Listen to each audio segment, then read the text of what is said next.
नमस्कार, जय हिंद, वंदे मातरम। प्यारे बच्चों, आज की इस क्लास में आपका स्वागत है। आज हम जो टॉपिक करने वाले हैं वो है एनवायरनमेंट एंड इकोलॉजी के 80 पीवाईक्यूज आपको मिलेंगे इस क्लास में। और इस क्लास के साथ ही आपको आने वाली सभी क्लास में लगातार हम एनवायरनमेंट, इकोलॉजी और डिजास्टर मैनेजमेंट के जितने भी पीवाईक्यूज हैं, विभिन्न एग्जाम में पूछे गए हैं, वो सारे कवर करवाने वाले हैं। तो वीडियो को लाइक कर लीजिएगा, चैनल पर नए हैं चैनल को सब्सक्राइब कर लीजिएगा, क्योंकि प्रश्न यहीं से आएगा। आप पढ़ते रहेंगे आप मेरे साथ तो आपको यकीन आएगा। रही बात आज के इस सेशन के पीडीएफ की, तो लोअर पीसीएस बैच में ये पीडीएफ उपलब्ध करवा दी जाएगी। अगर आप हमारे साथ जुड़ना चाहते हैं तो आप स्क्रीन पर दिख रहे व्हाट्सएप नंबर पर मैसेज करिए और आपको वहां पर ये सारी पीडीएफ हम उपलब्ध कराएंगे। ये पीडीएफ पीसीएस बैच में भी उपलब्ध करवा दी जाएगी, क्योंकि वहां पर भी एनवायरनमेंट और इकोलॉजी से जुड़े हुए प्रश्न परीक्षा में पूछे जाते हैं। तो जुड़ने के लिए आपको कुछ करना क्या है, इसके लिए आपको स्क्रीन पर दिख रहे व्हाट्सएप नंबर पर अपने एग्जाम का नाम लिख देना है और आपको हम पूरा कंटेंट उपलब्ध करवा देंगे, जिसमें आपकी क्विक रिवीजन थ्योरी नोट्स होंगे, वन लाइनर्स होंगे, पीवाईक्यूज होंगे और एमसीक्यूज होंगे। तो चलिए शुरू करते हैं आज का ये सेशन। पहला प्रश्न है आपका एनवायरनमेंट एंड इकोलॉजी का, खाद्य श्रृंखला के क्रमिक पोषी स्तरों पर रसायनों का संचय कहलाता है। तो क्या कहलाता है, ये आपसे पूछा गया है और ये कहलाता है जैव आवर्धन, बायोमैग्निफिकेशन। जैव आवर्धन या बायोमैग्निफिकेशन, इसका तात्पर्य खाद्य श्रृंखला में उच्च पोषण स्तर पर मौजूद जीवों के ऊतकों में विषैले पदार्थों जैसे पारा या डीडीटी की बढ़ती सांद्रता से है। जैसे आप कोई थोड़ी थोड़ी चीज लेते आते हैं तो आपके शरीर के अंदर वो लगातार इकट्ठी होती रहती है। और खाद्य श्रृंखला में ये क्रमिक पोषी स्तरों पर रसायनों का संचय लगातार बढ़ता रहता है, एक से दूसरे में गया, दूसरे से तीसरे में गया। जैव संचयन या बायो एक्यूम्यूलेशन क्या है? यह किसी पदार्थ का एक समय के साथ किसी एक जीव के भीतर जमा होना, ना कि संपूर्ण खाद्य श्रृंखला में। तो जो जैव संचय है वो एक ही व्यक्ति के अंदर इकट्ठा होता है, और जैव आवर्धन क्या है? एक से दूसरे में गया, दूसरे से तीसरे में गया और लगातार ये बढ़ता चला जाता है, तो वो जैव आवर्धन हो जाता है, यानी कि बायोमैग्निफिकेशन। कौन सा सिद्धांत यह कहलाता है कि दो बहुत करीब से संबंधित प्रजातियां जो एक ही तरह के संसाधनों के लिए प्रतिस्पर्धा कर रही हैं, अनिश्चित काल तक एक साथ नहीं रह सकती? तो यह सिद्धांत है गॉस का नियम। गॉस का नियम, इसे प्रतिस्पर्धात्मक अपवर्जन सिद्धांत के रूप में जाना जाता है। क्या जाना जाता है? इसे प्रतिस्पर्धात्मक अपवर्जन सिद्धांत के रूप में जाना जाता है, यानी कि कॉम्पिटेटिव। यह सिद्धांत बताता है कि समान निकेत वाली दो प्रजातियां, यानी वे जो बिल्कुल समान संसाधनों के लिए एक ही तरीके से प्रतिस्पर्धा करती हैं, एक स्थिर वातावरण में सह अस्तित्व में नहीं रह सकती। यदि दोनों प्रजातियां एक ही स्थान पर एक ही संसाधन का उपयोग करती हैं, तो एक प्रजाति दूसरी को खत्म कर देगी या विस्थापित कर देगी। अगला प्रश्न है आपका कि भारत में निम्नलिखित में से किस विधान के अंतर्गत तटीय विनियमन क्षेत्र CRZ अधिसूचित किया गया है? तो सही उत्तर है आपका ऑप्शन डी, पर्यावरण संरक्षण अधिनियम 1986। तटीय विनियमन क्षेत्र CRZ, इसे पर्यावरण संरक्षण अधिनियम 1986 के तहत अधिसूचित किया गया था। वर्ष 1991 में भारत सरकार द्वारा पहली बार CRZ अधिसूचना जारी की गई थी। मुख्य उद्देश्य क्या है? उच्च ज्वार रेखा से एक विशिष्ट दूरी के भीतर औद्योगिक और विकासात्मक गतिविधियों को विनियमित करके तटीय पर्यावरण का संरक्षण और सुरक्षा सुनिश्चित करना है। अगला प्रश्न है आपका कि पारिस्थितिकी में पहचाने गए जैव विविधता की क्षति हानि के लिए जिम्मेदार इविल क्वार्टेट चार मुख्य कारण में आवासीय क्षति, अतिदोहन, विदेशी प्रजातियों का आक्रमण और निम्नलिखित शामिल है। तो कौन शामिल है, आपसे ये पूछा गया। सही उत्तर है आपका ऑप्शन डी, सह विलुप्तता प्रक्रियाएं। इविल क्वार्टेट, इस शब्द का प्रयोग प्रसिद्ध जीव विज्ञानी जेरेड डायमंड ने जैव विविधता के नुकसान के चार प्राथमिक कारणों का वर्णन करने के लिए किया था। ये चार कारण कौन से हैं? पर्यावास, आवास का नुकसान और विखंडन। दूसरा है अतिशोषण, दोहन। तीसरा है विदेशी प्रजातियों का आक्रमण और चौथा है सह विलुप्ति। सह विलुप्ति का अर्थ है जब एक प्रजाति विलुप्त हो जाती है या होती है तो उस पर निर्भर अन्य प्रजातियां भी विलुप्त हो जाती हैं। अगला प्रश्न है आपका कि कीस्टोन प्रजाति शब्द किसने गढ़ा था? तो सही उत्तर है आपका रॉबर्ट टी पेन ने। कीस्टोन प्रजाति, इस शब्द का प्रयोग सर्वप्रथम अमेरिकी प्राणी विज्ञानी रॉबर्ट टी पेन ने 1969 में किया था। कीस्टोन प्रजाति वह प्रजाति होती है जिसका अपने पर्यावरण पर उसकी संख्या के अनुपात में बहुत अधिक प्रभाव पड़ता है। यदि किसी पारिस्थितिक तंत्र से कीस्टोन प्रजाति को हटा दिया जाए तो वह पूरा पारिस्थितिकी तंत्र गंभीर रूप से प्रभावित होता है या ढह सकता है। अगला प्रश्न है आपका कि एक अंतरराष्ट्रीय आंदोलन जिसका उद्देश्य पर्यावरण की समस्या से संबद्ध होकर विश्व को बचाना है, कौन सा है? तो सही उत्तर है आपका option B, Greenpeace. Greenpeace यह पर्यावरण संरक्षण से संबंधित एक अंतरराष्ट्रीय आंदोलन, गैर सरकारी संगठन है जिसका प्रमुख उद्देश्य पर्यावरण की समस्या से संबद्ध होकर विश्व को बचाना है। इसकी स्थापना वर्ष 1971 में कनाडा के वैंकूवर में की गई थी। प्रारंभ में इसका उद्देश्य अमेरिका द्वारा अलास्का में किए जाने वाले नाभिकीय परीक्षण का विरोध करना था। ग्रीन पीस का वर्तमान अंतर्राष्ट्रीय मुख्यालय एम्स्टर्डम, नीदरलैंड में स्थित है। ग्रीन पीस इंडिया की स्थापना मई 2021 में हुई जिसका मुख्यालय बेंगलुरु, कर्नाटक में स्थित है। अगला प्रश्न है आपका कि निम्नलिखित में से कौन सा अजैविक नहीं है? तो जो अजैविक नहीं है वो पूछा गया है और यहां पर कवक अजैविक नहीं है। विकल्प के अनुसार पानी, हवा व मृदा अजैविक घटक हैं जबकि कवक एक जैविक घटक है। जैविक घटक पर्यावरण में रहने वाले सभी जीव जंतु सम्मिलित हैं जिसमें जलचर, नभचर एवं स्थलीय जीव आते हैं। कवक अपघटक की भूमिका में निभाते हैं। अजैविक घटक प्रकाश, ताप, मृदा, आर्द्रता, हवा एवं स्थलाकृति आदि निर्जीव तत्व इसके अंतर्गत आते हैं। पारितंत्र के दो मूल घटक हैं, वो कौन से हैं पूछा गया है। सही उत्तर है आपका जीवीय और अजीवीय। पारितंत्र यानी कि इकोसिस्टम, इस शब्द की संकल्पना वर्ष 1935 में एजी टेंसले द्वारा प्रस्तावित की गई। टेंसले के अनुसार पारितंत्र के दो मूल घटक हैं जिससे इसकी रचना होती है। एक तो होता है अजीवीय घटक, दूसरा होता है जीवीय घटक यानी कि अबायोटिक और दूसरा बायोटिक। अजीवी के जो घटक हैं वो जल, वायु, प्रकाश आदि शामिल हैं जिनमें, जबकि जीवीय घटकों में पौधे, जंतु और सूक्ष्म जीव शामिल हैं। सर्वप्रथम पारिस्थितिकी तंत्र शब्द का प्रयोग किया था तो किसने किया था? एजी टेंसले ने किया था। पारिस्थितिकी तंत्र शब्द का सर्वप्रथम प्रयोग अंग्रेज पारिस्थितिकीविद एजी टेंसले ने अपनी पुस्तक इकोलॉजी 1935 में किया था। पौधे, जीव जंतु एवं भौतिक पर्यावरण को सामूहिक रूप से पारिस्थितिकी तंत्र कहा जाता है। पारिस्थितिकी शब्द का सर्वप्रथम प्रयोग अर्नेस्ट हैकल ने 1866 में किया था। तो पारिस्थितिकी यानी कि इकोलॉजी का प्रयोग सर्वप्रथम अर्नेस्ट हैकल ने किया था 1866 में, और पारिस्थितिकी तंत्र इकोसिस्टम का सर्वप्रथम प्रयोग किया था एजी टेंसले ने 1935 में अपनी पुस्तक इकोलॉजी में। अगला प्रश्न है आपका कि पृथ्वी के पारिस्थितिकी तंत्रों पर मानवीय मांग का माप क्या है? तो सही उत्तर है आपका यहां पर पारिस्थितिकी पदचिन्ह यानी कि इकोलॉजिकल फुटप्रिंट। पृथ्वी के पारिस्थितिकी तंत्र पर मानवीय मांग का माप मुख्य रूप से पारिस्थितिकी पदचिन्ह कहलाता है। यह माप दर्शाता है कि मानव जाति प्रकृति से कितनी संसाधनों और सेवाओं की मांग करती है और उनकी यह मांग पारिस्थितिकी तंत्र की जैव क्षमता से कितनी अधिक है।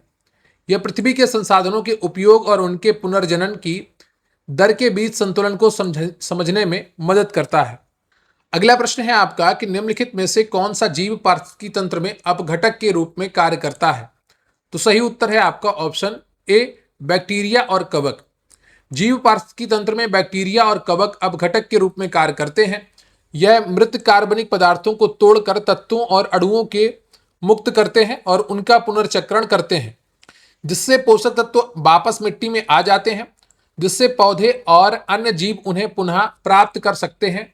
यह प्रक्रिया पारिस्थितिकी तंत्र में पोषक तत्वों के संतुलन को बनाए रखने के लिए आवश्यक है।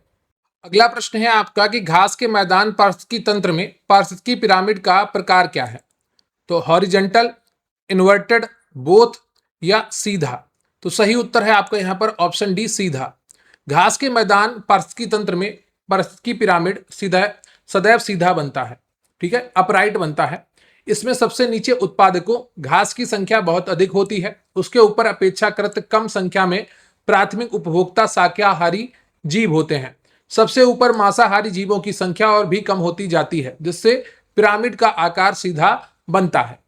अगला प्रश्न है आपका कि निम्न में से कौन सा कानून पर्यावरण सुरक्षा से संबंधित नहीं है? तो यहां पर जो कानून पर्यावरण सुरक्षा से संबंधित नहीं है वो पूछा गया है और सही उत्तर है ऑप्शन ए, बंदरगाह कानून संशोधन अधिनियम 1997। पर्यावरण सुरक्षा से संबंधित कानून व नियम निम्नलिखित हैं। वन्य जीव संरक्षण अधिनियम 1972, जल प्रदूषण और रोकथाम और नियंत्रण उपकर अधिनियम 1970, वन संरक्षण अधिनियम 1980, सार्वजनिक देयता बीमा अधिनियम 1991, जैव विविधता अधिनियम 2002। दिए गए विकल्पों में बंदरगाह कानून संशोधन अधिनियम 1997 पर्यावरण कानून से संबंधित नहीं है, ये पत्तनों के प्रबंधन से जुड़ा है। अगला प्रश्न है आपका कि पर्यावरण संरक्षण एवं सुधार तथा वनों एवं वन्य जीवों की सुरक्षा को एक निर्देश के रूप में भारत के संविधान में कब जोड़ा गया? तो सही उत्तर है आपका यहाँ पर ऑप्शन ए 1976।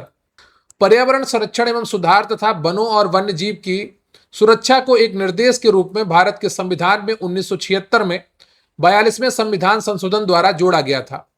संविधान के अनुच्छेद 48 से राज्य के नीति निर्देशक तत्व में राज्य को यह निर्देश देता है कि वह पर्यावरण की रक्षा और सुधार करने और देश के वनों और वन्य जीवों की सुरक्षा करने का प्रयास और उपाय करे। इसके साथ ही अनुच्छेद 51A जी में नागरिकों के मूल कर्तव्य के रूप में भी पर्यावरण की रक्षा की बात कही गई है।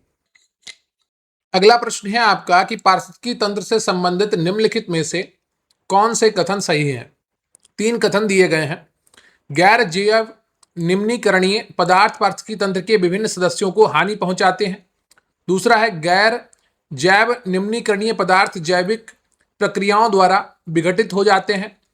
तीसरा है गैर जैव निम्नीकरणीय पदार्थ कभी भी पर्यावरण में उपस्थित नहीं रहते हैं। तो यहाँ पर जो सही नहीं है वो आपका दूसरा और तीसरा है, पहला आपका बिल्कुल सही है।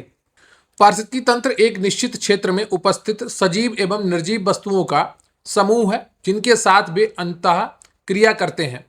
गैर जैव निम्नीकरणीय पदार्थ नॉन बायोडिग्रेडेबल ये पदार्थ जैविक प्रक्रियाओं जैसे जीवाणुओं द्वारा विघटित नहीं होते हैं, अतः कथन 2 गलत है। ये पदार्थ लंबे समय तक पर्यावरण में बने रहते हैं, अतः कथन 3 भी गलत है। और पारिस्थितिकी तंत्र के विभिन्न सदस्यों को हानि पहुंचाते हैं, एक कथन 1 केवल सही है। अगला प्रश्न है आपका कि पारिस्थितिकी तंत्र से संबंधित निम्नलिखित में से कौन सा या कौन से कथन सही है? यूवी विकिरण जीवों के लिए हानिकारक नहीं है। वायुमंडल के उच्च स्तरों पर ओजोन ऑक्सीजन अणु पर क्रिया करने वाले यूवी विकिरण का एक उत्पाद है। वायुमंडल में ओजोन की मात्रा 1980 में तीव्रता से घटने लगी है। सही उत्तर है आपका ऑप्शन बी, केवल 2 और 3। पराबैंगनी यूवी विकिरण का असर हानिकारक होता है। यह जीवों, वायुमंडल तथा समुद्री पारिस्थितिकी तंत्र को कई तरह से प्रभावित करता है। वायुमंडल में उच्च स्तरों और ओजोन ऑक्सीकरण अणु पर क्रिया करने वाले यूवी विकिरण का एक उत्पाद है। वायुमंडल में ओजोन की मात्रा 1980 के दशक से अंटार्कटिका के ऊपर तीव्रता से घटने लगी, जिसे ओजोन छिद्र कहा गया, अतः कथन 2 और 3 भी सही है। अगला प्रश्न है आपका कि विश्व पर्यावरण दिवस कब मनाया जाता है? तो सही उत्तर है आपका 5 जून को। विश्व पर्यावरण दिवस प्रत्येक वर्ष 5 जून को मनाया जाता है। पर्यावरण दिवस को इको दिवस के नाम से भी जाना जाता है। इस दिवस को मनाने की घोषणा संयुक्त राष्ट्र संघ ने पर्यावरण संरक्षण हेतु वर्ष 1972 में स्टॉकहोम सम्मेलन में की थी। 5 जून 1974 को पहला विश्व पर्यावरण दिवस मनाया गया था। अगला प्रश्न है आपका कि संयुक्त राज्य पर्यावरण संरक्षण अभिकरण की स्थापना कब की गई थी? तो यहां पर जो सही उत्तर है आपका वो ऑप्शन डी हो जाएगा, दिसंबर 1970 में। संयुक्त राज्य पर्यावरण संरक्षण अभिकरण USEPA यह संयुक्त राज्य अमेरिका की संघीय सरकार की एक एजेंसी है जिसे मानव स्वास्थ्य और पर्यावरण की रक्षा के लिए बनाया गया है। इसकी स्थापना तत्कालीन राष्ट्रपति रिचर्ड निक्सन के आदेश पर 2 दिसंबर 1970 को की गई थी।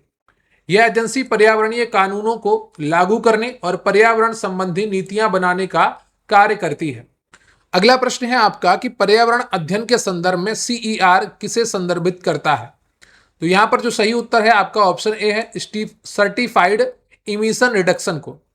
पर्यावरण अध्ययन के संदर्भ में CER का पूर्ण रूप सर्टिफाइड इमिशन रिडक्शन है, प्रमाणित उत्सर्जन कटौती है। सर्टिफाइड इमिशन रिडक्शन स्वच्छ विकास प्रबंधन CDM कार्यकारी बोर्ड द्वारा जारी किए गए उत्सर्जन मानक का एक प्रकार है। ये क्योटो प्रोटोकॉल के तहत कार्बन उत्सर्जन में कमी है के लिए परियोजनाओं द्वारा प्राप्त किया जाता है, जिसमें एक CER 1 टन कार्बन डाइऑक्साइड के बराबर होता है। अगला प्रश्न है आपका कि भारत में संयुक्त राष्ट्र पर्यावरण कार्यक्रम का कार्यालय कहाँ स्थित है? तो सही उत्तर है आपका ऑप्शन बी, नई दिल्ली में।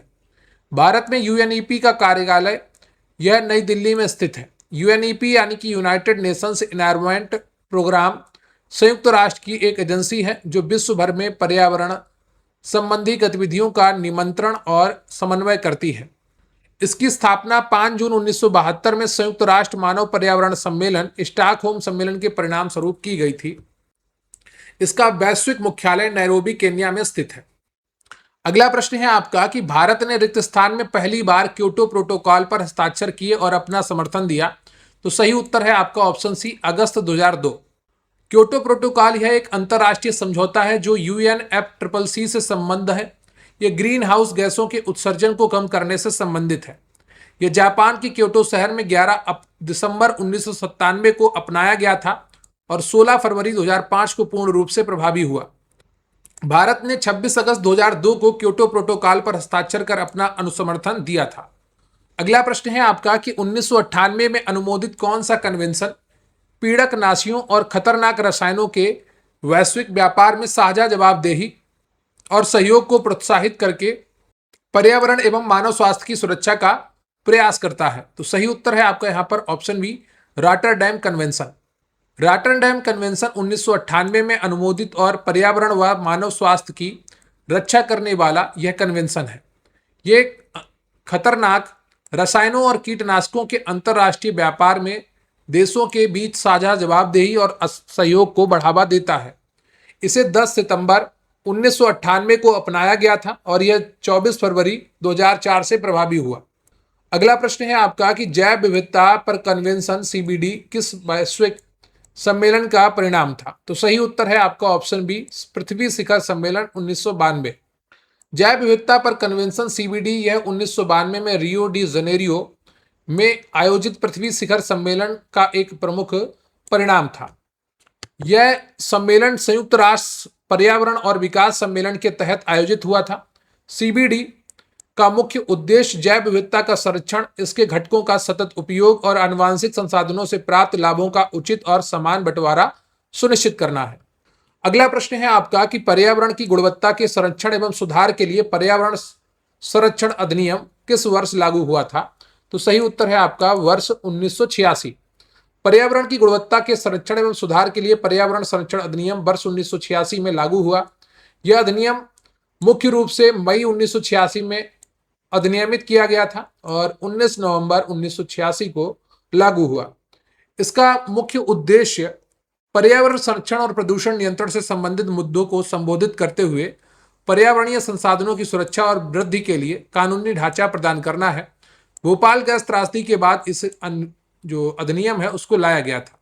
अगला प्रश्न है आपका कि रियो शिखर सम्मेलन 1992 और इसके अनुवर्ती सम्मेलनों का मुख्य लक्ष्य क्या था। तो सही उत्तर है आपका ऑप्शन सी, सभी पारिस्थितिकी तंत्रों में सतत विकास।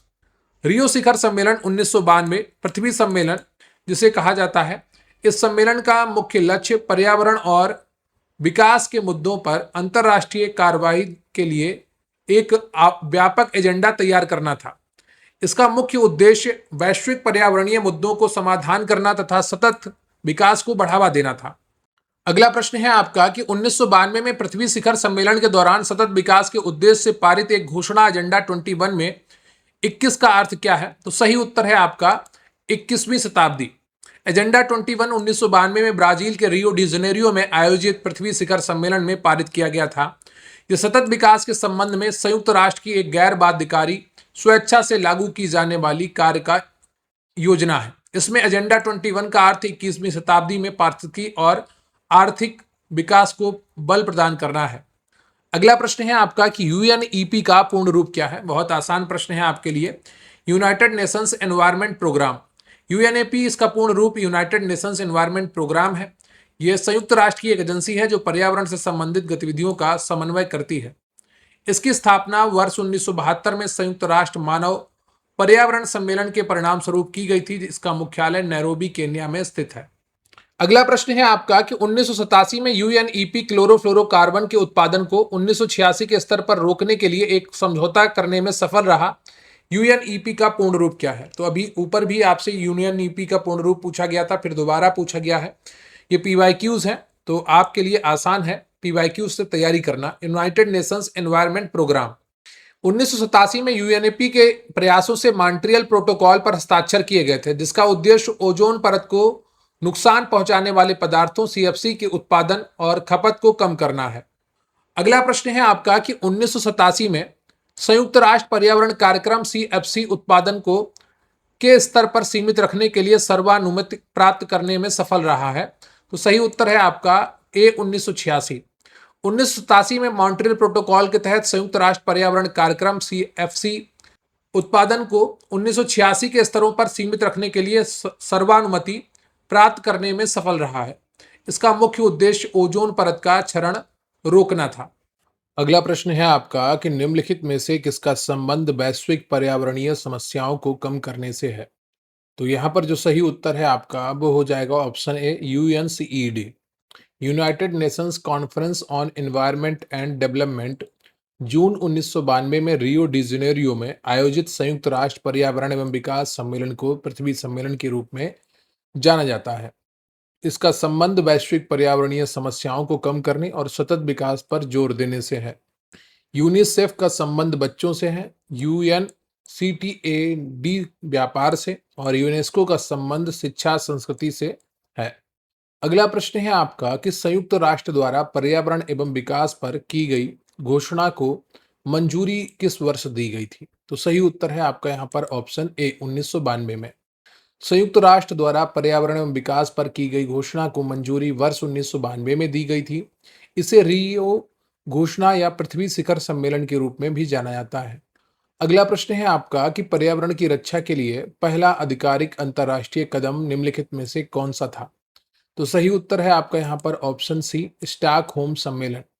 पर्यावरण की रक्षा के लिए पहले आधिकारिक अंतर्राष्ट्रीय सम्मेलन 5 जून 1972 को संयुक्त राष्ट्र संघ द्वारा स्टॉकहोम स्वीडन में आयोजित किया गया।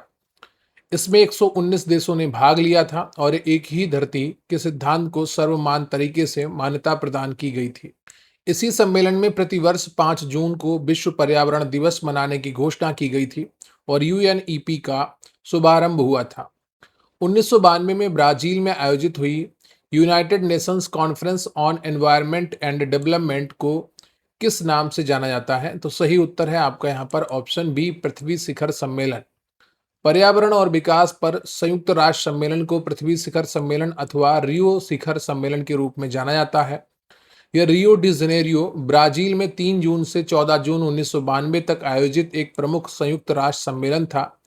इसमें 172 देशों ने प्रतिभाग किया था। इसी में संयुक्त राष्ट्र जलवायु परिवर्तन फ्रेमवर्क सम्मेलन पर हस्ताक्षर किए गए थे। अगला प्रश्न है आपका कि भारत की संसद द्वारा पर्यावरण संरक्षण अधिनियम किस वर्ष में पारित किया गया था। तो सही उत्तर है आपका यहाँ पर ऑप्शन डी 1986। पर्यावरण की सुरक्षा एवं पर्यावरण में सुधार करने के उद्देश्य से पर्यावरण संरक्षण अधिनियम वर्ष 1986 में पारित किया गया था। भोपाल गैस त्रासदी 1984 के बाद भारत सरकार ने संविधान के अनुच्छेद 253 के तहत इसे पारित किया था। यह अधिनियम संपूर्ण भारत में लागू है और केंद्र सरकार को पर्यावरण प्रदूषण रोकने के लिए प्राधिकार प्रदान करता है। अगला प्रश्न है आपका कि एजेंडा 21 रिक्त स्थान में अनुशंसित प्रक्रियाओं का एक समूह है। तो सही उत्तर है आपका ऑप्शन डी रियो शिखर सम्मेलन 1992। सन 1992 में संयुक्त राष्ट्र संघ का पर्यावरण एवं विकास के मुद्दे पर केंद्रित एक सम्मेलन रियो डी जेनेरियो ब्राजील में हुआ, जिसे पृथ्वी सम्मेलन भी कहते हैं। इस अवसर पर प्राकृतिक संतुलन को बनाए रखने, पर्यावरण के प्रदूषण को रोकने तथा सतत विकास के लिए एजेंडा 21 पारित किया गया था। देखिए, यह सभी प्रश्न किसी ना किसी परीक्षा में पूछे गए हैं। कोई रेलवे के एग्जाम में पूछा गया है, कोई एसएससी के एग्जाम में पूछा गया है, कोई पीसीएस के एग्जाम में पूछा गया है, कोई यूपीएससी के एग्जाम में पूछा गया है। तो सभी प्रश्न आपके पीवाईक्यूज हैं। अगला प्रश्न है आपका कि एक उत्पादक के पास 5000 जूल ऊर्जा है। यदि केवल ऊर्जा का अंतरण पोषण स्तरों के बीच होता है तो द्वितीयक उपभोक्ता को कितनी ऊर्जा उपलब्ध होगी। तो इसका सबसे आसान जो एक फार्मूला है वो एक नियम है और इसका सही उत्तर हो जाएगा ऑप्शन बी 50 जूल। किसी पारिस्थितिकी तंत्र में ऊर्जा का अंतरण लिंडमैन के 10% नियम के अनुसार होता है, तो 10% ही ऊर्जा ट्रांसफर होगी। तो प्रत्येक अगले पोषण स्तर पर पिछले निचले पोषण का स्तर का कुल 10% ही ऊर्जा स्थानांतरित होती है। उत्पादक के पास 5000 जूल ऊर्जा है, प्राथमिक उपभोक्ता को मिलेगी 5000 का 10%, यानी कि तो प्राथमिक उपभोक्ता को मिलेगी 5000 का 10% 500 जूल, फिर द्वितीयक उपभोक्ता को मिलेगी 500 का 10% यानी कि 50 जूल। तो ये अंतर आप ध्यान रखिएगा। द्वितीयक उपभोक्ता के बारे में पूछा गया है, अगर प्राथमिक उपभोक्ता के बारे में पूछता तो 500 जूल उत्तर होता। अगला प्रश्न है आपका कि एक तालाब की बायोलॉजी ट्रिप के दौरान विद्यार्थियों ने शैवाल, मछली, मेढक, जल और पत्थरों का अवलोकन किया। निम्नलिखित में से कौन सा इन घटकों का सर्वोत्तम रूप से वर्गीकृत करता है? शैवाल, मछली और मेढक जीवीय हैं और जल और पत्थर अजीवीय हैं। सभी जीवीय घटक हैं। मछली और मेढक अजीवीय हैं और शैवाल और जल जीवीय हैं। जल, पत्थर और मछली अजीवीय घटक हैं। तो सही उत्तर इसका हो जाएगा आपका ऑप्शन ए, शैवाल, मछली और मेढक जीवीय घटक हैं, यानी कि बायोटिक हैं। और जल और पत्थर क्या है? ये अबायोटिक हैं। जीवीय घटक, इसमें सजीव प्राणी शामिल होते हैं। यहाँ शैवाल, अलगी, मछली, फिश और मेढक, फ्रॉग सजीव है, इसलिए ये जीवीय घटक है। अजीवीय घटक यानी कि अबायोटिक, इसमें निर्जीव वस्तुएं शामिल होती हैं। जल और पत्थर निर्जीव हैं, इसलिए ये अजीवीय घटक है। अगला प्रश्न है आपका कि बेलांचली वन किस प्रकार के पारितंत्र से सर्वाधिक संबंधित है? और सही उत्तर है आपका यहाँ पर ऑप्शन सी, आर्द्रभूमि पारितंत्र। पारितंत्र का अर्थ यहाँ पर इकोसिस्टम से है। बेलांचली वन आर्द्रभूमि पारितंत्र यानी कि वेटलैंड इकोसिस्टम से सर्वाधिक संबंधित है। इन्हें बेलांचली वन को आर्द्रभूमि वन या तटीय वन भी कहा जाता है। ये तटवर्ती क्षेत्रों में पाए जाते हैं, जैसे दलदली वन, मैग्रोव वन आदि। भारत में गंगा, महानदी, गोदावरी, कृष्णा और कावेरी जैसी नदियों के डेल्टा क्षेत्रों में ये पाए जाते हैं, जहां सुंदरी, अगर आदि महत्वपूर्ण प्रजातियां होती हैं। अगला प्रश्न है आपका कि निम्नलिखित में से किस पारिस्थितिकी तंत्र में तापमान बहुत कम और हिमीभूत मृदा पाई जाती है? तो सही उत्तर है आपका ऑप्शन डी, टुंड्रा। टुंड्रा पारिस्थितिकी तंत्र में तापमान बहुत कम होता है और हिमीभूत मृदा यानी कि फ्रॉस्ट पाई जाती है। टुंड्रा क्षेत्र एक वृक्ष विहीन बायोम है जो आर्कटिक क्षेत्रों और उच्च ऊंचाई वाले पर्वत शिखरों पर पाया जाता है। इस प्रकार के पारिस्थितिकी तंत्र मुख्यतः ठंडी जलवायु वाले क्षेत्र होते हैं, जहां वर्ष के अधिकांश समय बर्फ जमी रहती है। अगला प्रश्न है आपका कि किसी पारिस्थितिकी तंत्र में अपना भोजन स्वयं उत्पादित करने वाले जीवों का वर्णन करने के लिए किस शब्द का प्रयोग किया जाता है? तो सही उत्तर है आपका यहाँ पर ऑप्शन डी, उत्पादक। किसी पारिस्थितिकी तंत्र में अपना भोजन स्वयं उत्पादित करने वाले जीवों को स्वपोषी या उत्पादक कहा जाता है। हरे पौधे, कुछ बैक्टीरिया जैसे साइनोबैक्टीरिया और शैवाल उत्पादक होते हैं। ये प्रकाश संश्लेषण के माध्यम से अपना भोजन बनाते हैं। पारिस्थितिकी तंत्र में उपभोक्ता वे जीव होते हैं जो अपना भोजन स्वयं नहीं बना पाते हैं और भोजन के लिए अन्य जीवों, उत्पादक या अन्य उपभोक्ता पर मुख्य रूप से निर्भर रहते हैं। अगला प्रश्न है आपका कि अधिकांश पारिस्थितिकी तंत्रों के लिए ऊर्जा का प्राथमिक स्रोत क्या है? तो सही उत्तर है आपका ऑप्शन डी, सूर्य का प्रकाश। अधिकांश पारिस्थितिकी तंत्रों के लिए ऊर्जा का प्राथमिक स्रोत सूर्य है। पौधे प्रकाश संश्लेषण प्रक्रिया के माध्यम से ऊर्जा बनाने के लिए सूर्य के प्रकाश का उपयोग करते हैं। यही ऊर्जा बाद में पारिस्थितिकी तंत्र में खाद्य श्रृंखला के माध्यम से अन्य जीवों में स्थानांतरित होती है। अगला प्रश्न है आपका कि निम्नलिखित में से क्या पारिस्थितिकी तंत्र का अजैविक घटक नहीं है? तो सही उत्तर है आपका ऑप्शन डी, घास। पारिस्थितिकी तंत्र के दो मुख्य घटक होते हैं, एक तो जैविक होता है जिसे जीवीय कहते हैं और दूसरा होता है अजैविक जिसे अजीवीय कहते हैं या बायोटिक और अबायोटिक। अजीवीय घटक में वायु, जल, सौर ऊर्जा, ताप, प्रकाश, मृदा, खनिज, जलवायु, धूप, भूमि, पत्थर, वर्षा आदि आते हैं। जबकि जैविक घटकों में पौधे जैसे घास, जानवर, सूक्ष्मजीव, बैक्टीरिया, कवक आदि आते हैं। इसलिए घास एक जैविक घटक है, ना कि अजैविक। अगला प्रश्न है आपका कि मधुमक्खी शहद बनाती है, अतः मधुमक्खी एक क्या है? तो ये एक प्राथमिक उपभोक्ता है। मधुमक्खी एक प्राथमिक उपभोक्ता है, प्राइमरी कंज्यूमर। वह अपना भोजन पराग और मकरंद हरे पौधों के फूलों से प्राप्त करती है। प्राथमिक उपभोक्ता श्रेणी के अंतर्गत वे जीवधारी आते हैं जो अपना भोजन सीधे पेड़ पौधों से प्राप्त करते हैं। इनमें शाकाहारी जीव होते हैं जैसे गाय, हाथी, जिराफ, बकरी, मधुमक्खी, या जो शाकाहारी मानव होते हैं वो भी इसमें आ जाते हैं। अगला प्रश्न है आपका कि आहार जाल के भीतर ऊर्जा स्थानांतरण का एक पैटर्न होता है। तो सही उत्तर है आपका ऑप्शन ए, एक दिशीय, यूनिडायरेक्शनल। आहार जाल फूड वेव के भीतर ऊर्जा स्थानांतरण का पैटर्न एक दिशीय होता है। खाद्य जाल में ऊर्जा एक जीव से दूसरे जीव में नीचे से ऊपर के पोषण स्तर की ओर स्थानांतरित होती है। ये कभी वापस नहीं लौटती। ऊर्जा सूर्य से उत्पादकों में, फिर प्राथमिक उपभोक्ताओं में और इसी तरह आगे बढ़ती है। पारितंत्र के घटकों के संबंध में निम्नलिखित में से कौन सा या कौन से सही है? जीवित जीव सभी अजैविक घटक हैं। मिट्टी जैविक घटक है। खनिज अजैविक घटक है। तो यहाँ पर जो सही है केवल सी है। पारिस्थितिकी तंत्र के घटक दो प्रकार के होते हैं, जैविक तथा अजैविक घटक। इन सब के बारे में हम चर्चा कर चुके हैं। खनिज एक जो अजैविक घटक है यानी कि निर्जीव घटक है, तो इसलिए सी ऑप्शन आपका सही है। मृदा भी अजैविक घटक है। जीवित पेड़ पौधे जंतु ये सब जैविक घटक के अंतर्गत आते हैं। खाद्य श्रृंखला में पोषी स्तर के बारे में निम्नलिखित में से कौन सा कथन सही है? और सही उत्तर है आपका यहाँ पर ऑप्शन ए, स्वपोषी या उत्पादक प्रथम पोषी स्तर पर होते हैं। खाद्य श्रृंखला में स्वपोषी अथवा उत्पादक हमेशा प्रथम पोषी स्तर पर होते हैं। ये सौर ऊर्जा का स्थिरीकरण कर उसे भोजन के रूप में उपभोक्ताओं के लिए उपलब्ध कराते हैं।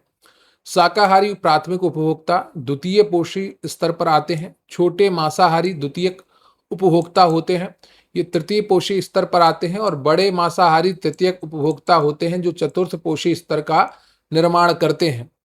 अगला प्रश्न है आपका कि निम्नलिखित में से कौन सी सवाना पारिस्थितिकी तंत्र में पाए जाने वाली मुख्य प्रजाति है? तो सही उत्तर है आपका ऑप्शन बी, हाथी। सवाना पारिस्थितिकी तंत्र मुख्य रूप से घास के मैदानों द्वारा विशेषाकृत है, जिनमें छिटपुट पेड़ और झाड़ियां पाई जाती हैं। जेब्रा, जिराफ और शेर भी सवाना पारिस्थितिकी तंत्र में आम जीव जंतु हैं, लेकिन हाथियों को इस वातावरण में एक प्रमुख प्रजाति माना जाता है। हाथी पूरी तरह से सवाना पर्यावरण के अनुकूल हैं। वे पेड़ों को उखाड़कर घास के मैदानों को जंगल में बदलने से रोकते हैं, जिससे पारिस्थितिकी तंत्र संतुलित रहता है। अगला प्रश्न है आपका कि निम्नलिखित में से कौन सा एक प्राकृतिक पारिस्थितिकी तंत्र है? एक्वेरियम, बगीचा, वन या फसल क्षेत्र, खेत। तो सही उत्तर है आपका ऑप्शन सी, वन।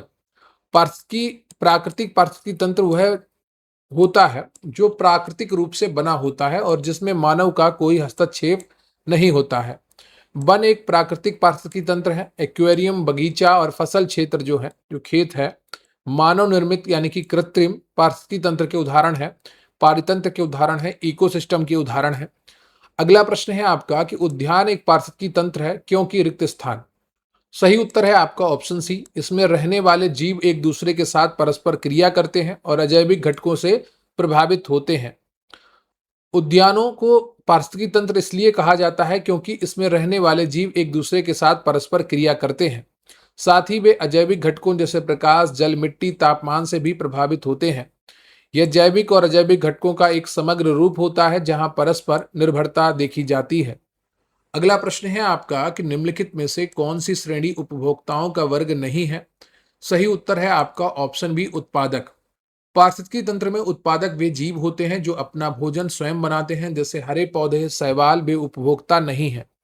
उपभोक्ता वे जीव होते हैं जो दूसरों को खाते हैं, अपना भोजन नहीं बनाते हैं। इसके अंतर्गत शाकभक्षी, परजीवी और मांसभक्षी आदि जीव आते हैं। अगला प्रश्न है आपका कि हरे पौधे और कुछ बैक्टीरिया पारिस्थितिकी तंत्र में कौन सी भूमिका निभाते हैं? सही उत्तर है आपका ऑप्शन ए, उत्पादक। पारिस्थितिकी तंत्र में हरे पौधे और कुछ बैक्टीरिया उत्पादक की भूमिका निभाते हैं। ये वे जीव हैं जो अपना भोजन स्वयं तैयार करने में सक्षम हैं, क्योंकि वे प्रकाश संश्लेषण की प्रक्रिया के माध्यम से अपना भोजन बनाते हैं। उपभोक्ता वे जीव हैं जो अपना भोजन के लिए अन्य जीवों पर निर्भर हैं। अपघटक वे जीव हैं जो मृत जीवों से अपना पोषण प्राप्त करते हैं। अगला प्रश्न है आपका कि यदि पारिस्थितिकी तंत्र में अपघटक ना हो तो मृत पौधों और जंतुओं का क्या होगा? तो सही उत्तर है आपका यहाँ पर ऑप्शन सी, वे बने रहेंगे और मृदा की प्राकृतिक पुनः पूर्ति में बाधा आएगी। यदि पारिस्थितिकी तंत्र में अपघटक ना हो तो मृत पौधे और जंतु बने रहेंगे और उनका अपघटन नहीं होगा। मृत पदार्थ और अपशिष्ट जमा हो जाएंगे। पदार्थों, पोषक तत्वों का पुनः चक्रण रुक जाएगा, जिससे मृदा की प्राकृतिक पुनः पूर्ति में बाधा आएगी और पारिस्थितिकी तंत्र का संतुलन बिगड़ जाएगा। अगला प्रश्न है आपका कि निम्नलिखित में से कौन से कथन पारितंत्र से संबंधित हैं? तो सही उत्तर आपको पहचानना है। इसमें जीवधारियों से युक्त जैविक घटक सम्मिलित होते हैं। सभी हरे पौधे और कुछ जीवाणु उत्पादक होते हैं। अपघटक जटिल कार्बनिक को सरल कार्बनिक पदार्थों में विघटित कर देते हैं। तो सही उत्तर है आपका बी ऑप्शन 1, 2 और तीनों आपके कथन पारितंत्र से संबंधित है। कथन एक सही है। पारितंत्र में सभी जीव, पौधे, जंतु, सूक्ष्मजीव जैविक घटक के रूप में सम्मिलित होते हैं। सभी हरे पौधे और कुछ जीवाणु साइनोबैक्टीरिया उत्पादक होते हैं जो अपना भोजन स्वयं बनाते हैं। अपघटन में जटिल कार्बनिक घटकों का अपघटकों द्वारा कार्बन डाइऑक्साइड जल तथा कार्बनिक अकार्बनिक पोषकों में बदला जाता है, सरल पदार्थों में विघटित करते हैं। अगला प्रश्न है आपका कि गलत युग्म का चयन कीजिए। प्राथमिक उपभोक्ता द्वितीय पोषण स्तर, स्वपोषी प्रथम पोषण स्तर, छोटे मांसाहारी तृतीय पोषण स्तर और जीवाणु चतुर्थ पोषण स्तर, जो कि गलत है। आपका डी ऑप्शन यहां पर गलत हो जाएगा। जीवाणु या बैक्टीरिया और कवक खाद्य श्रृंखला में अपघटक होते हैं, न कि चतुर्थ पोषण स्तर पर उपभोक्ता। स्वपोषी प्रथम पोषण स्तर का निर्माण करते हैं। प्राथमिक उपभोक्ता द्वितीय पोषण स्तर का निर्माण करते हैं। छोटे मांसाहारी द्वितीय उपभोक्ता होते हैं और ये तृतीय पोषण स्तर का निर्माण करते हैं। अगला प्रश्न है आपका कि किसी पारितंत्र में कौन सा जैविक घटक सबसे अधिक संख्या में मौजूद होता है? तो सही उत्तर है आपका प्राथमिक उपभोक्ता। प्राथमिक उपभोक्ता, देखिए जो ऑफिशियल कमीशन था उसने आंसर की में ए मार्क किया था, लॉजिकली उत्पादक होता है। ठीक है, सामान्यतः किसी पारितंत्र में उत्पादकों की संख्या सबसे अधिक होती है और यह एक सीधा पिरामिड बनाता है। लेकिन वृक्ष के पारितंत्र में जीव की संख्या का उल्टा पिरामिड बनता है, जहां एक अकेले वृक्ष के ऊपर फल खाने वाले बहुत से पक्षी रहते हैं। प्राथमिक उपभोक्ता, आयोग ने इस प्रश्न का उत्तर विकल्प ए माना था, प्राथमिक उपभोक्ता को माना है। ठीक है, अगला प्रश्न है आपका कि स्थलीय पारितंत्र में हरे पौधों द्वारा सौर ऊर्जा का कितना प्रतिशत ग्रहण किया जाता है? तो सही उत्तर है आपका 1%। पत्ती पर पड़ने वाले सूर्य का प्रकाश को 83% पत्ती अवशोषित कर लेती है और 12% परावर्तित तथा 5% पारगत होता है। 83% अवशोषित होने वाले भाग का केवल 4% भाग ही कुल सौर विकिरण का लगभग 1% पर्णहरिम द्वारा प्रकाश संश्लेषण के लिए उपयोग किया जाता है। अतः हरे पौधों की पत्तियों पर पड़ने वाले प्रकाश का मात्र 1% होता है, जिसे वे भोजन में बदलते हैं। अगला प्रश्न है आपका कि एक पारिस्थितिकी तंत्र की खाद्य श्रृंखला और उससे होने वाले ऊर्जा प्रवाह से संबंधित कुछ कथन नीचे दिए गए हैं, गलत कथन का चयन करना है आपको। ऐसे सभी जीव जो उत्पादक नहीं हैं वे उपभोक्ता होते हैं। एक अकेला जीव एकाधिक पोषी स्तरों पर भोजन प्राप्त कर सकता है। जीव का पोषी स्तर जितना निम्न होता है उसमें उतनी ही कम ऊर्जा होती है। खाद्य जाल में 2 या 2 से अधिक खाद्य श्रृंखलाएं शामिल होती हैं। तो सही उत्तर है आपका यहाँ पर ऑप्शन सी। ये आपका गलत है। जीवी का पोषी स्तर जितना निम्न होता है उसमें उतनी ही कम ऊर्जा होती है, क्योंकि 10% के नियम के अनुसार ऊर्जा के प्रवाह के दौरान प्रत्येक उच्चतर पोषी स्तर पर ऊर्जा कम होती जाती है। इसका अर्थ है कि जीव का पोषी स्तर जितना निम्न होता है जैसे उत्पादक, उसमें उतनी ही अधिक ऊर्जा होती है, ना कि कम। उच्चतम पोषी स्तर के जीवों जैसे शेर को सबसे कम ऊर्जा मिलती है।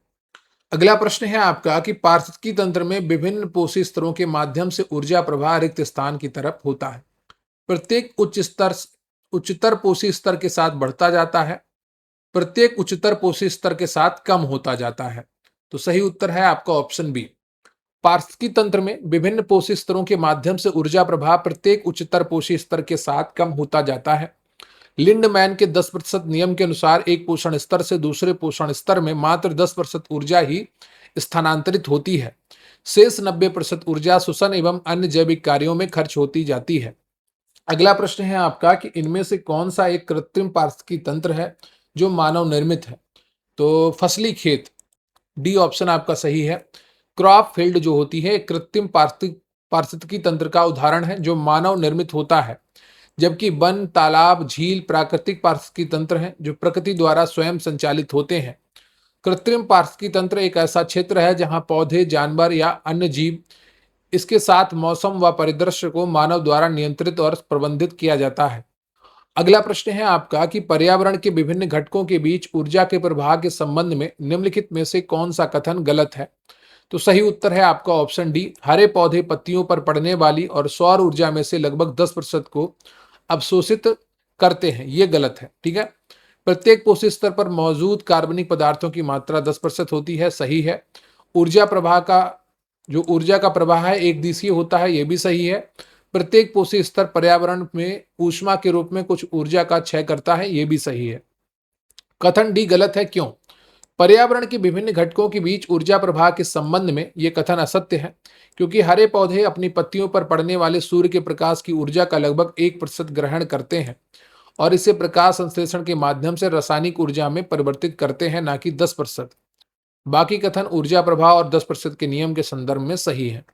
अगला प्रश्न है आपका कि इनमें से कौन सा पारिस्थितिकी तंत्र का एक अजैविक घटक है? तो सही उत्तर है आपका यहाँ पर मृदा। पारिस्थितिकी तंत्र के मुख्य रूप से 3 घटक होते हैं: अजैविक घटक, जैविक घटक और ऊर्जा संघटक। वायु, वर्षा, खनिज और मृदा, मिट्टी, इन कारकों का पारिस्थितिकी तंत्र में प्रजातियों के अस्तित्व और प्रजनन पर महत्वपूर्ण प्रभाव पड़ता है। जैविक घटक कवक, सूक्ष्मजीव, कीट, पौधे, जानवर आदि जैविक घटक होते हैं। अगला प्रश्न है आपका कि स्वपोषी अपने भोजन का संग्रहण किस रूप में करते हैं? तो ये स्टार्च के रूप में करते हैं। अधिकांश स्वपोषी अपना भोजन बनाने के लिए प्रकाश संश्लेषण नामक प्रक्रिया का उपयोग करते हैं। प्रकाश संश्लेषण में वे सूर्य की ऊर्जा का उपयोग करते हैं और हवा से कार्बन डाइऑक्साइड को ग्लूकोज नामक पोषक तत्व में परिवर्तित करने के लिए करते हैं। अतिरिक्त ग्लूकोज को वे सेल्यूलोज और स्टार्च के रूप में भोजन का संग्रहण करते हैं। अगला प्रश्न है आपका कि छोटे मांसाहारी या द्वितीयक उपभोक्ता रिक्त स्थान स्तर पर आते हैं? तो ये तीसरे पोषी स्तर पर आते हैं। खाद्य श्रृंखला में छोटे मांसाहारी या द्वितीयक उपभोक्ता तीसरे पोषी स्तर पर आते हैं। क्रम इस प्रकार है, ध्यान रखिएगा, परीक्षा में पूछा जाएगा। उत्पादक प्रथम पोषण स्तर घास, वृक्ष आदि। प्राथमिक उपभोक्ता द्वितीय पोषण स्तर शाकाहारी जीव। द्वितीयक उपभोक्ता तृतीय पोषण स्तर निम्न या छोटे मांसाहारी। तृतीयक उपभोक्ता चतुर्थ पोषण स्तर उच्च मांसाहारी। अगला प्रश्न है आपका कि निम्न में से कौन से पहले पोषी स्तर पर आते हैं? तो सही उत्तर है आपका उत्पादक। सभी खाद्य श्रृंखलाओं की शुरुआत उत्पादकों से होती है। हरे पौधे जो प्रकाश संश्लेषण द्वारा अपना भोजन स्वयं बनाते हैं, खाद्य श्रृंखला के प्रथम या पहले पोषी स्तर का निर्माण करते हैं। अगला प्रश्न है आपका कि नीचे दिए गए जीवों में से शीर्ष शिकारी का चयन कीजिए। गरुड़, टिड्डा, चूहा, अजगर। तो सबसे ऊपर आएगा गरुड़। दिए गए जीवों की खाद्य श्रृंखला में निम्नवत होगी: घास को टिड्डा, टिड्डा को चूहा, चूहा को अजगर और अजगर को गरुड़। इस खाद्य श्रृंखला में टिड्डा प्राथमिक उपभोक्ता है और गरुड़ उच्चतम पोषण स्तर पर स्थित शीर्ष शिकारी है। एक स्वपोषी पारिस्थितिकी तंत्र से क्या अभिप्राय है? तो सही उत्तर हो जाएगा ऑप्शन डी, कार्बनिक द्रव्य पीढ़ी दर पीढ़ी लगभग स्थिर रहता है। एक स्वपोषी पारिस्थितिकी तंत्र से अभिप्राय है कि कार्बनिक द्रव्य पीढ़ी दर पीढ़ी लगभग स्थिर रहता है। जीवों तथा उनके पर्यावरण के पारस्परिक संबंधों के अध्ययन को पारिस्थितिकी कहते हैं। पर्यावरण के सजीव एवं निर्जीव घटक संरचना तथा कार्य की दृष्टि से एक तंत्र के रूप में कार्य करते हैं, जिसे पारिस्थितिकी तंत्र कहते हैं। एक स्थिर तंत्र में ऊर्जा और द्रव्य का प्रवाह संतुलित होता है। अगला प्रश्न है आपका कि ऊर्जा अंतरण के 10% नियम का प्रतिपादन किसके द्वारा किया गया था? तो सही उत्तर है आपका यहाँ पर ऑप्शन डी, रेमंड लिंडमैन द्वारा। जब किसी पारतंत्र में निम्न पोषण स्तर से उच्च पोषण स्तर पर ऊर्जा का प्रभाव होता है तो 90% ऊर्जा वातावरण में ही विलीन हो जाती है। मात्र 10% ऊर्जा अगले पोषण स्तर को पहुंच पाती है। इसे रेमंड लिंडमैन का 10% का नियम कहा जाता है। इसे 1942 में प्रतिपादित किया गया था। अगला प्रश्न है आपका कि इकोलॉजी शब्द किसने गढ़ा है? तो सही उत्तर है आपका ऑप्शन डी, अर्नेस्ट हैकल ने। इकोलॉजी शब्द सबसे पहले जर्मन जीव वैज्ञानिक अर्नेस्ट हैकल द्वारा 1866 में गढ़ा गया था। इकोलॉजी शब्द ग्रीक भाषा के दो शब्दों ओइकोस और लोगोस से मिलकर बना है। ओइकोस का अर्थ है घर और लोगोस का अर्थ है अध्ययन, अर्थात पारिस्थितिकी परिवार या तंत्र का अध्ययन। अगला प्रश्न है आपका कि संरचनात्मक दृष्टिकोण से सभी पारिस्थितिकी तंत्रों में जैविक और अजैविक घटक शामिल होते हैं। निम्नलिखित में से कौन सा पारिस्थितिकी तंत्र का जैविक घटक है? वायुमंडलीय आर्द्रता, तापमान, कार्बन डाइऑक्साइड, हरे पौधे। तो हरे पौधे आपके जैविक घटक हैं और इन सब के बारे में हम काफी चर्चा कर चुके हैं, एक बार फिर से कर लेते हैं। किसी पारिस्थितिकी तंत्र में रहने वाले सभी सजीव घटकों को जैविक घटक कहते हैं। इनके अंतर्गत हरे पौधे, वनस्पति, सूक्ष्मजीव, मनुष्य इत्यादि शामिल हैं। अजैविक घटकों में प्रकाश, तापमान, आर्द्रता, CO2, जल, अक्षांश आदि आते हैं। अगला प्रश्न है आपका कि इनमें से कौन पारिस्थितिकी तंत्र का जैविक संगठक नहीं है? उपभोक्ता, प्रोड्यूसर, अपघटक, जलवायु। तो सही उत्तर है आपका जलवायु। जलवायु यानी कि क्लाइमेट पारिस्थितिकी तंत्र का एक अजैविक घटक है, जैविक नहीं। जैविक घटक पादप और जंतुओं को मिलाकर जैविक घटक बनते हैं। इन्हें तीन प्रमुख भागों में विभाजित किया जाता है। उत्पादक अपना भोजन स्वयं बनाते हैं, उपभोक्ता भोजन के लिए उत्पादकों पर निर्भर होते हैं और अपघटक मृत शरीर से भोजन को प्राप्त करते हैं। अगला अगला प्रश्न है आपका कि प्रकृति के क्लीनर्स इनमें से कौन है? तो प्रकृति के जो क्लीनर्स हैं वो आपके विघटक हैं, इन्हें अपघटक भी कहते हैं, डिकम्पोजर्स भी कहते हैं। प्रकृति के क्लीनर्स कहलाते हैं यानी कि सफाई कर्मी, क्योंकि यह सूक्ष्म जीव, जीवाणु, विषाणु, कवक, प्रोटोजोआ होते हैं जो पौधे एवं जंतुओं के मृत शरीर के जटिल कार्बनिक यौगिक को साधारण यौगिकों में अपघटित कर देते हैं। अपघटन एक महत्वपूर्ण प्रक्रिया है क्योंकि यह एक मृतोपजीवी पारिस्थितिकी तंत्र में जैविक सामग्री को पुनर्नवीनीकरण करने की अनुमति देता है। अगला प्रश्न है आपका कि निम्न में से कौन सा सर्वाहारी नहीं है? तो सही उत्तर है आपका यहाँ पर सांप। सांप स्नेक एक मांसाहारी जंतु है। मांसाहारी वे जंतु होते हैं जो सिर्फ मांस का सेवन करते हैं, जैसे शेर, चीता, बाघ आदि। सर्वाहारी वे जंतु होते हैं जो मांसाहारी और शाकाहारी दोनों भोजन लेते हैं, जैसे मानव, भालू, चूहा, चींटी आदि। शाकाहारी वे जंतु होते हैं जो पेड़ पौधों को खाते हैं, जैसे गाय, घोड़ा आदि। अगला प्रश्न है आपका कि पारिस्थितिकी तंत्र की संकल्पना को किसने परिभाषित किया? तो सही उत्तर है आपका यहाँ पर आर्थर टांसले ने। पारिस्थितिकी तंत्र की संकल्पना को आर्थर टांसले ने वर्ष 1935 में परिभाषित किया था। सभी जीव अपने वातावरण के साथ एक विशिष्ट तंत्र का निर्माण करते हैं जिसे पारिस्थितिकी तंत्र कहते हैं। जीवों और वातावरण के इस पारस्परिक संबंध को पारिस्थितिकी कहा जाता है। अगला प्रश्न है आपका कि साधारण पदार्थों से स्वयं भोजन बनाने वाले जीवों को रिक्त स्थान कहा जाता है। तो यहाँ पर सही उत्तर है आपका ऑप्शन सी, स्वपोषी। स्वपोषी वे सजीव हैं जो साधारण अकार्बनिक अणुओं या पदार्थों से अपना भोजन स्वयं बनाते हैं। स्वपोषी जीवों के अंतर्गत पादपों को सम्मिलित किया जाता है जो सूर्य के प्रकाश की उपस्थिति में प्रकाश संश्लेषण की क्रिया के माध्यम से अपना भोजन स्वयं बनाते हैं।